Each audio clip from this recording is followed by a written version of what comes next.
ஜல்லிக்கட்டை பற்றி சிறுவர்களோட கருத்தை பற்றி நம்ம பார்க்கலாம். பேசு. அனைவருக்கும் வணக்கம். ஜல்லிக்கட்டு வந்து எங்கள் பாரம்பரிய விளையாட்டு. அந்த ஜல்லிக்கட்டு வந்து எங்களுக்கு கிடைச்சே ஆகணும். இப்போ வந்து ஜல்லிக்கட்டுக்கு வந்து தடை செஞ்சிருக்காங்க. ஆனால் இப்போ வந்து மழை பெஞ்சுக்கிட்டு இருக்கு. ஆனால் இப்போதும் எங்கள் இளைஞர் அணி வந்து இந்த ஜல்லிக்கட்டுக்காக போராடிக்கிட்டு இருக்காங்க. ஆனால் அதுலேருந்தே தெரியும் எங்கள் ஜல்லிக்கட்டுக்கு எவ்வளோ விருப்பம். வீட்டான யாரா அவன் வந்து வெளிநாட்டு நிறுவனம், அவன் வந்து நம்மளை ஆட்சி செஞ்சுக்கிட்டு இருக்கான். ஆனால் அவன் வந்து நம்மளை ஆட்சி செஞ்சுக்கிட்டு இருக்கான். ஆனால் இப்பொழுது அவன் நம்மளை ஆட்சி செய்யக்கூடாது. அதனால தான் நம்ம இளைஞர் அணி போராடிக்கிட்டு இருக்காங்க.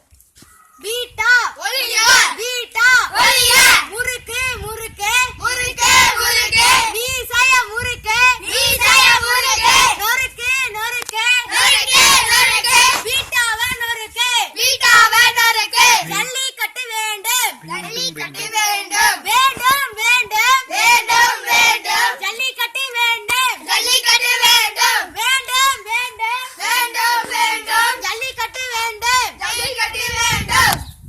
இப்பொழுது நாங்க வந்து ஜல்லிக்கட்டு மாதிரி விளையாட போறோம். அங்க இருந்து கால வர்றாரு. இப்ப கால வந்து கொண்டிருக்காரு.